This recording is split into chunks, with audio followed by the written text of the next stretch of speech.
Of course, the team is always looking for promotion, but how do you think you'll do this year?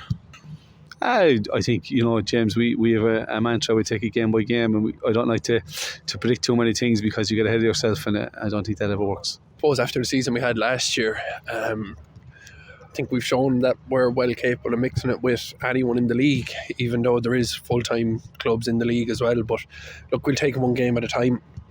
Bray, the first game is going to be a tough test. They've recruited well, and look, we're confident in our own ability, and let's just take it game by game and see where it brings us. You have a few new changes in and a few academy players coming up.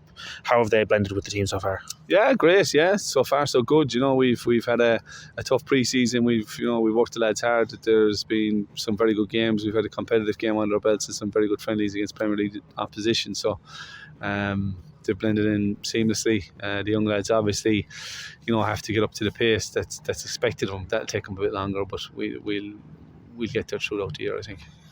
Well, I suppose, look, it's just about making everyone feel as welcome and as comfortable as we can. I suppose the lads that have been here for maybe a year, if not longer, try and make everyone feel comfortable, integrate them in well, and look, everyone has to buy into what we're doing. And once we get everyone in and settle down, I think we'll really see the quality that them lads are going to bring to the squad.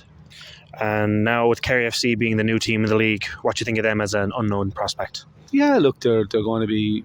They're going to be well organised. Billy Denny, he's a good coach. I coached Billy a few years ago when he was at Limerick FC, but he's a very good coach. He's in the league with the 19s for a while now. They seem to have a good energy behind him, and if he's signed well, he signed some, senior players to mix with a lot of youth. So I think it'll be interesting to see. Particularly on a national tough pitch, it's difficult to play on when you're not used to playing on them. So if they can manage to get some very good home results, it might be a great year for them. Look at what happened the first year here with Treaty. It's an unknown entity. Anything can happen in football. It's 11 lads against 11 at the end of the day. And look, I know Billy Denny from playing against them throughout the years, and he'll have them well drilled, and they'll be looking to get the ball down and play. Yourself, would you prefer more clean sheets or more goals? Everyone likes a goal, don't they? Well, I think goals is kind of what they became accustomed to here. So, look, hopefully just try and stay fit as long as possible, and hopefully the goals will follow then. I think you prefer more goals because, you're going to win more games. If it's clean sheets, you could end up drawing games. So, the more goals, the better. But obviously you have to have that structure where you're defensively solid as well. So, certainly I think, but for the crowd and get more crowds in, we want more goals, of course.